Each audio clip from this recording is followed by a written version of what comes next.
All right. Sermon on the Mount. I am excited about this opportunity to talk about these things with you. I'm going to start by saying I think that's a terrible name for this. It's a name that we've given it. I said it from the pulpit a couple weeks ago, I believe it was, that what we do when we stand up in the pulpit is give sermons. I give sermons. What Jesus did was remarkably different than what I do in my teaching. Now, it's teaching all right, but to reduce it to a sermon does it the greatest disservice at all. And so that's why I've entitled this Revolutionary Kingdom Declarations. Now, that's a mouthful too. But that begins to give you an idea of what I think about this statement or these statements of teaching that Jesus did. But the Sermon on the Mount, this is some of the most familiar material that we have. So I'm going to ask you in just a few minutes to share with the class what you think are some of the most striking or some of the most memorable or some of the most important parts of the Sermon on the Mount. I want you to read it, and I want you to read it frequently over these next 12 weeks. I'm sure you've read it many times, and I'm sure there's many things about it that stand out to you about that. But tuck that away for a moment as we think about what we're going to try to accomplish in our time together. So let's talk about some class goals and objectives together. I always try to be purposeful when I am doing something like this, especially if I think it's an important thing. And I think that considering these words of Jesus are some of the most important things that we can do. And so I'm going to talk about these things with you. My phone is too small. I have to turn around. I want us to obtain a greater appreciation for the purpose of the Sermon on the Mount as it relates to the kingdom and its nature. Because I think this is the whole point of the Sermon on the Mount. Jesus is declaring the coming of the kingdom. He is declaring what the kingdom looks like and what its citizens look like and act like and embrace and embody. And so I want us to gather a greater appreciation for that. I want us also to appreciate the revolutionary flavor of the Sermon on the Mount. When I say revolutionary flavor, that's what I'm getting at when I say this isn't just another sermon. Jesus is turning his society completely upside down with these teachings. These teachings are revolutionary. They are unexpected. They catch people off guard. People don't know what to make of it. But at the conclusion of the Sermon on the Mount, it's noteworthy to observe verse 28 of Matthew 7. The result was, when Jesus had finished these words, the multitudes were amazed at his teaching. For he was teaching them as one having authority, and not as their scribes. When Jesus spoke, it was different than what the other people said, and it came across differently in flavor. He spoke as one having authority. And who is Jesus? Well, he's this peasant from Galilee. This dude from Nazareth who's kind of walking around the area like he owns the place, right? And saying remarkable things that the people have their minds completely blown. Amazed, I don't think, is the good translation of that word. They are completely blown away by the things that he has to say. We want to get a good appreciation of the flavor of that. I want us to recognize the historical and cultural significance of what's going on in Jesus' day. I want us to think about, and I don't know if we'll get to it today, I want us to think about the various Jewish sects that were prominent during Jesus' day, including the Pharisees, but not limited to the Pharisees. I want us to understand what their philosophy was of the expectation of the kingdom. Because all of the Jews, regardless of their philosophy of life or the sect that they participate in, or whether they're just common people of the day and not really even participating in any of the sects, they all have this concept of this coming kingdom. They all are living in anticipation of the king, the Messiah, arriving, and what they can do to be ready for that, or what they can do to hasten its coming, is the philosophy of some of these. And so I want us to delve into a little bit of the cultural and historic significance of this. I want us to think also about just this region in Galilee and what they were about. What was the population dealing with in that day? They're living on their ancestral land, but there is an occupying force that has everything to do with controlling everything about them. And that's very significant to the Sermon on the Mount. I want us to obtain a greater appreciation for the literary design of the Sermon on the Mount. When I say literary design, I want you to be impressed, as I have been, with Matthew, who's inspired by the Holy Spirit. There's a lot of design built into the Gospel of Matthew itself, and in the Sermon on the Mount in particular as well. So we'll talk a little bit about that, and I think you will be impressed with that as I am. I want us to be able to discern accurately the nature and quality of kingdom citizens and be challenged to conform to that standard faithfully. These revolutionary words of Jesus were meant to be impactful on his generation. He was calling them out in preparation for the coming of the kingdom of heaven. And now he's saying, and this is what it looks like to be a citizen of that kingdom. We'll get there. We'll talk about it. Continuing, I want us to gain a greater appreciation for the depth of Jesus' teaching. We're going to use this iceberg metaphor to kind of talk about that. And so we've kind of thematically placed this iceberg as our theme slide here, because it really captures that idea of, well, you see a lot of things there on the surface. It's a mountain of ice. But below the surface, the mass is magnified by multiple amounts. I mean, it's astounding when you think about the iceberg, but what is beneath that you can't see. And so in the Sermon on the Mount, Jesus does some of this kind of teaching. When he says, you've heard that you shouldn't commit murder? Okay? Congratulations. You didn't kill anybody today. But did you treat anybody with contempt today? Same thing, Jesus says. Same thing. That's a revolutionary idea.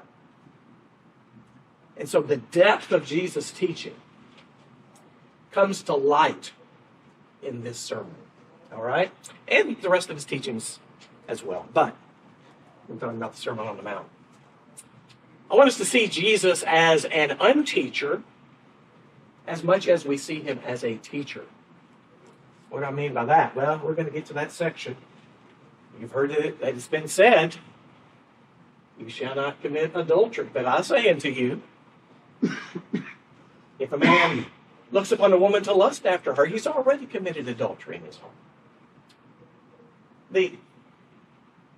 The prevailing teaching of the day was, don't commit the physical act of adultery. But everything else is on the table. Women were treated as objects, largely, in this culture. They were not regarded with any kind of elevated sense of worth or value in their communities, largely, making some broad generalizations here. Jesus changes all of that. He values women as co-human beings. And that's a revolutionary thought, believe it or not. That is revolutionary for this culture. And so Jesus is going to say, all right, here's some things that you have learned, but you haven't learned the depth of the truth of that statement. I'm going to unteach you some things. And as we go through this class, we're going to talk about doing some unteaching of our own.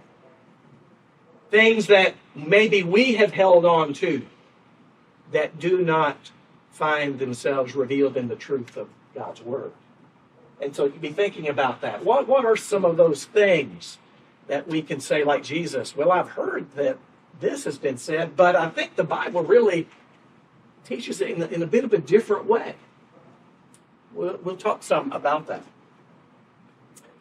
I want us to understand the failures of the Pharisees and scribes and see why Jesus exposes them so harshly. Their hypocrisy is on display, and Jesus isn't afraid to point it out. And it's going to be important for us to be able to see that and to appreciate exactly what Jesus is doing here. And I believe take some cues from Jesus. To think about our own dealings with Pharisees or dealing with our own Pharisee-isms. So we want to talk about that. I want us to be inspired to surrender our hearts fully as kingdom citizens. I want us to be transformed by these teachings, as Jesus intended for us to be transformed by them. To become members of the revolution. This upside-down world that Jesus describes, that caught the people of his generation so off guard, yet we read it and it has become common to us, and we don't maybe have a full and deep appreciation for the transformational nature of these teachings. Let's open our hearts. Let's open our hearts. And I think one more. I want us to be able to appreciate that Jesus is introducing a new value system paradigm. These teachings about kingdom citizens is something that is going to be, revolutionary. I keep using that word. Why do I use that word? Because I thought of another word that I was going to use, and it was the word manifesto. I thought in many ways, you hear about a manifesto, that's somebody who has these radical ideas that they're publicizing, right? This is a manifesto in a way. Sometimes manifesto has a little bit of a negative connotation. Sometimes revolution has a negative connotation as well. And Jesus struck some people in a negative way. Let's face it. And so as we think about these goals and objectives, let's prepare our hearts for this. All right. I don't want to go there just yet. All right. So I told you I wanted you to make some contribution to the class. So I want you to tell me what it is about the teachings of the Sermon on the Mount that you find striking, or you find important, or you find memorable. So tell me what you think. So one thing off the top that it strikes me is the spirit of humility that kind of oversees the entire sermon. And this is revolutionary because it's so unexpected. These people are expected to be brought back to a certain level of preeminence. And Jesus is telling them, you're going to be brought to humility. And to me, that completely shapes this sermon, but it had to have been one of the most striking things to the people that were hearing it. The very first words of the Sermon on the Mount. Blessed are the poor in spirit. Wow. What? What are you saying, Jesus? When we talk about that word blessed, I've come to understand it means something different than I've always thought. I want to share that with you. We're not going to get there today, I don't think. But I'm sure we're going to get there today. But blessed are the poor in spirit, Jesus isn't pronouncing a blessing upon them. He's saying already, the poor in spirit, that's something to admire. That's something to value. He's pointing to them and saying, here's an example of somebody who's got it right. I've never read it like that before. But that's the real meaning of that. So I'll try to prove that to you as we get there. I can't have that many comments about everybody that stimulates me to these things, but I'm going to try to be disciplined. Tell me something else you think is striking about the sermon. Yeah. Actually, I'm impressed by the environment. I've done a lot of places, and when you're teaching, listening on a hill, by the river, in this environment, you can't help but soak it up. I mean, we come in a building with air conditioning, cushion chairs, and all this, but when you're out there because you want to listen, you and I know it is different. You've been places too. I mean, just right there. I mean, you got me. The natural surroundings of this are striking to me as well. And the fact that there are multitudes there to hear this in the roughness of the environment is remarkable. And they want to listen. Absolutely. What else you got for me? I remember the first time I read this, I was an old teen. I had been raised Catholic, very nominal. So I probably heard some of this. But the first time I read it as an old teen, I had the same reaction. I was amazed. So for me, I try to remember exactly where it is in here where I stopped and said, I have never heard this before. This is true. And that has stuck with me. Yeah. It's probably somewhere around chapter 6. Okay. So whenever I see words like that, they were astonished.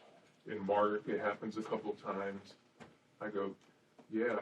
You can't recreate that on demand. No.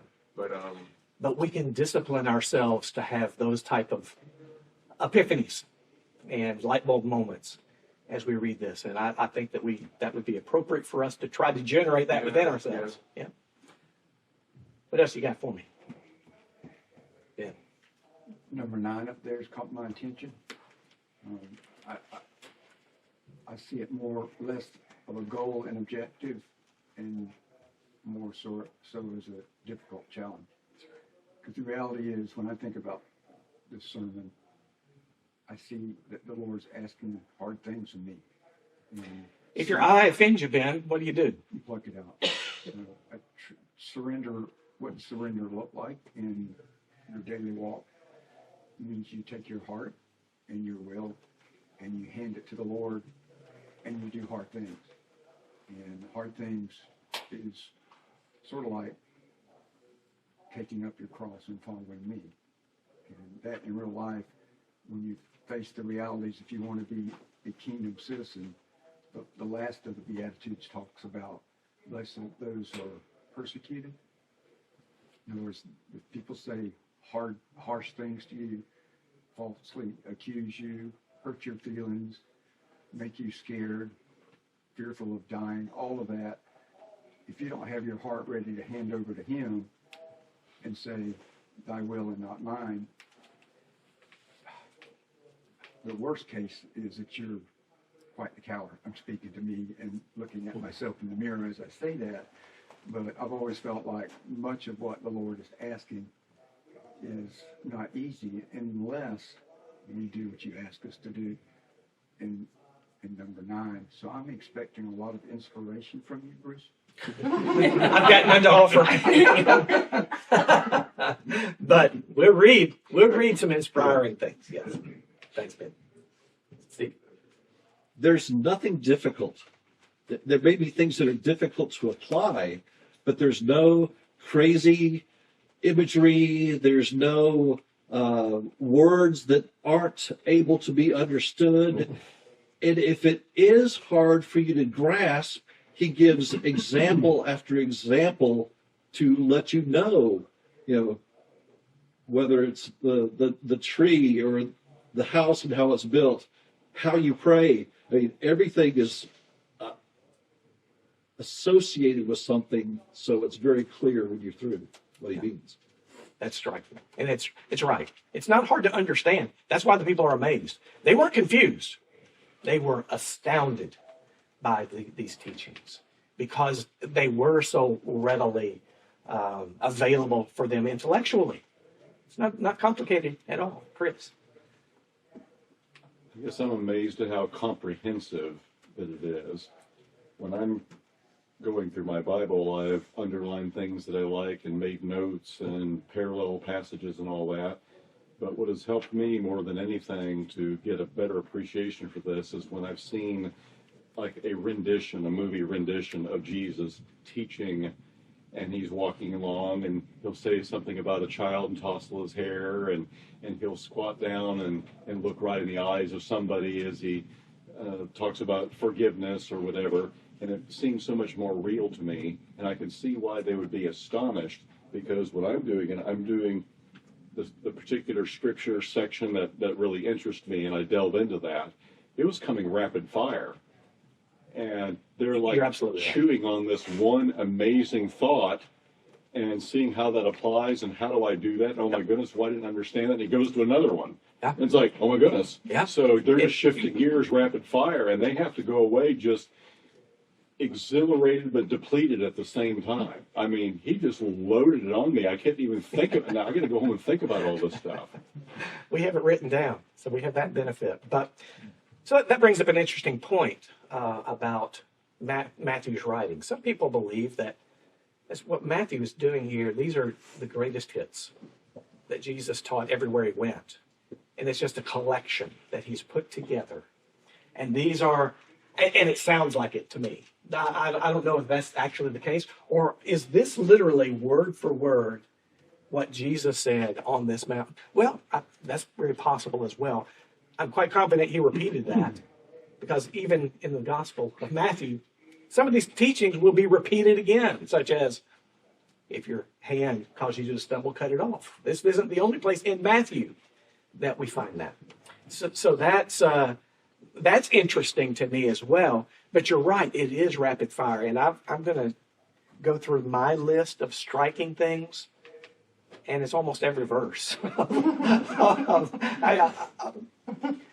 Just read it. All of it is amazing. Yes, Amy. You asked for thoughts, but also specific passages that come to your mind. And so, like Chris said, there's so much here, and you just said it as well. But when you asked for specific passages, immediately what came to mind in my life is not storing up your treasures on earth, and then the scriptures about worry and the fact that he takes care of the lilies of the field and the sparrows, and how much more important am I? Anybody else care to share before I do? Yeah, Ken.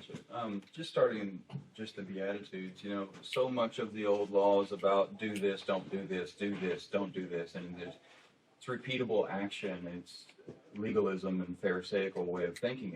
It's so much easier just to do a list of things or to not do a list of things. So much harder to become these things that he's saying in the Beatitudes. You have to become poor. You have to become mournful. Become meek, as Brett was talking about humility. You can't just do humble. You can't just do. You can have a moment where you were humble, but to be humble, to become the epitome of humility is so much harder. So the challenge from the beginning from Jesus is, I know you've heard to do these things, but I'm telling you to, unless you become transformed. Wonderful. It's so much harder for us to imagine, and I'm sure it was for them. Like, wow. Checklists are so convenient and expedient to accomplish, though, right? Checklists are so efficient. But they needed it. The original nation of Israel needed the checklist. Of course they did. They needed it. But it served its purpose. Jesus was bringing a new purpose.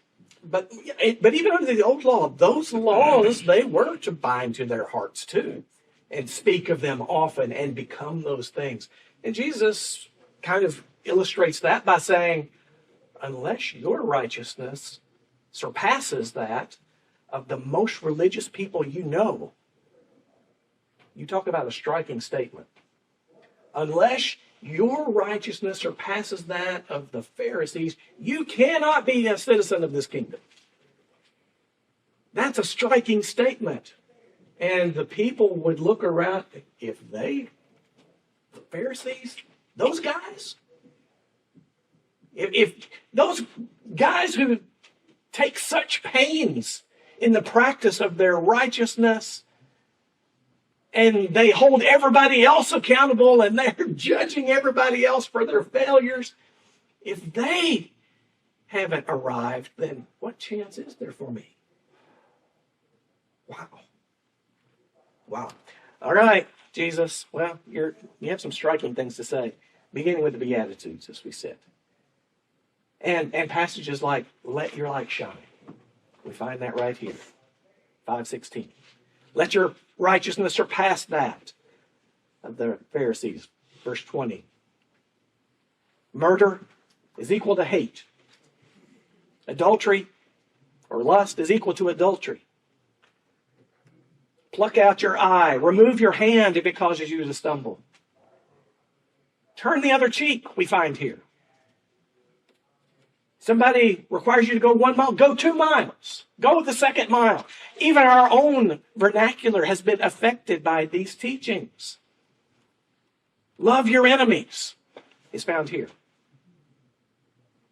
Be perfect as your heavenly Father is perfect is here. Don't let your left hand know what your right hand is doing is here. The Lord's Prayer, so often recited by so many, is here. Don't lay up for yourselves treasures. You can't have 2 masters. It's here. Don't be anxious for your life. Seek first his kingdom and his righteousness. That's here. Judge not lest you be judged. That's here. See that speck that's in your brother's eye? Be careful of that log that's in your own eye. That's here. Don't cast your pearls before swine. It's here. Ask, seek, knock. That's all in here. As you want to be treated, that's the standard of how you should treat others. The golden rule. We find it here. There's a wide gate and there's a narrow gate. We find that here in this revolutionary kingdom declaration. Wolves in sheep clothing. We find that here in this text. Not everyone that says to me, Lord, Lord, will enter the kingdom of heaven, but he who does the will of my Father who is in heaven is found here. The wise man built his house upon the rock. It's here. Chris, you were right. I mean, you don't have time to breathe in between all of these statements, much less to absorb them fully. Our lives can be, our entire life can be dedicated to the pursuits of these teachings, if we can allow that to happen. All right. Well, let's see. What do we have? We have about 7 minutes left. Do I have time?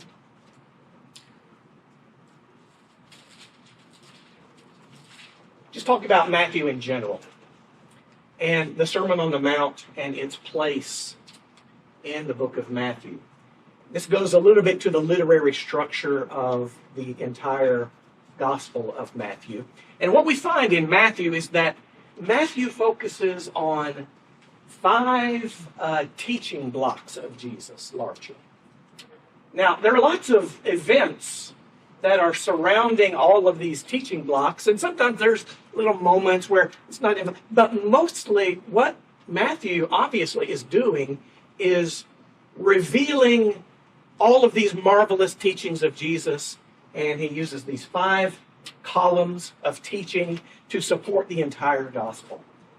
How do I know that that's the case? Because at the end of every one of these long teaching blocks, and if you have a red letter edition, you'll find it, every time after that, it says, when Jesus had finished these words.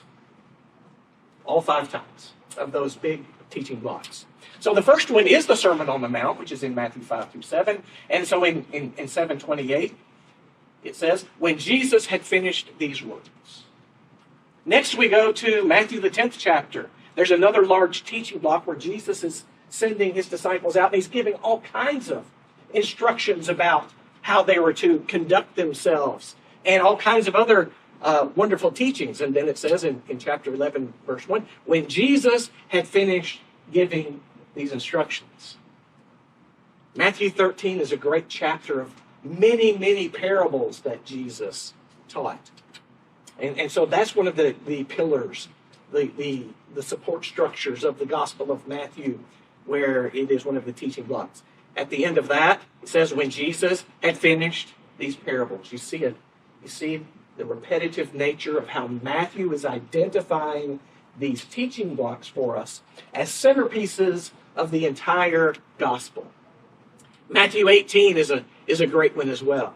And there are lots of themes there. He talks about becoming like children. He talks about be careful about putting stumbling blocks out there. He talks about the 99 sheep that he leaves to go and search for the one who is lost. He talks about going to your brother when you're at odds with him. He talks about being a people of forgiveness. And then he says, when Jesus had finished these words, identifying that is the conclusion of one of the major teaching blocks. And then finally, in Matthew 23 to 25, there's a very large teaching block there.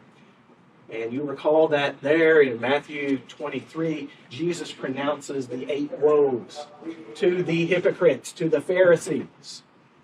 And there is quite an interesting counterbalance between the Beatitudes, blessed are thee, versus woe unto you.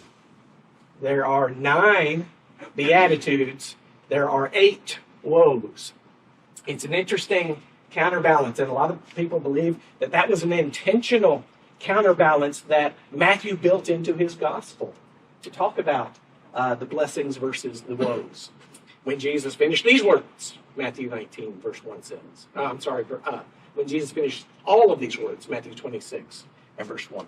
So that is the structure of Matthew in terms of what Matthew is trying to accomplish by drawing our attention not necessarily to the day-to-day narrative of Jesus' life, but these are the things that he taught. And here are some circumstances that surround the teaching, but the focus is always on the teaching, not so much the events. There's plenty of events to look at as well that we can look at as well. All right. We have 3 minutes. There's no way I can do that next. Or I could do it. Can I do it? Could you just tell us about blessed? Oh, no. I just want your appetite to increase. I just want your appetite to increase for what that is. You want us to come back? Yeah, I want you to come back. Okay. Next Sunday, good. Great. And, read that. But just to whet your appetite a little bit, Bonnie. It's not what you think. Ben said that was enough. Now we done, but no. We're going to get there. We're going to get there. Let me just say this. To not give you an absolute no. Jesus is not pronouncing a blessing on these people. He's not saying, you ought to try to be poor in spirit. That's not what he's doing. Well, he is kind of doing that, but he's just making observations. And maybe this will be a good assignment for you next week. I want you to think about how would you describe the person who's living the good life? How would you describe somebody who has it made? Is it somebody who has a house on the beach and a house in the mountains? Man, they're living it up. They're living the dream, right? Is it somebody whose family is successful and happy and healthy? Man, they're living the good life. Well, there's lots of ways that we can express as we look around the world and say, man, they've got it made. That's what Jesus is doing here. Except he's saying, the poor in spirit, that's really what you think it means. These are people who have no power in the world in which they live. They've got it made. That's what Jesus is saying. And when you go to a funeral and you see somebody in the depths of grief and mourning, they're living the good life. That's what Jesus is saying. It's mind-blowing. It's revolutionary. I heard the buzzer. I was hoping my ears were clogged so much today that I couldn't hear it. So come next week and just give me a description of what it looks like if somebody is experiencing the good life. What does that look like to you? And then we're going to contrast that to what Jesus says. All right. Thank you so much for your participation, and we'll talk more about these things.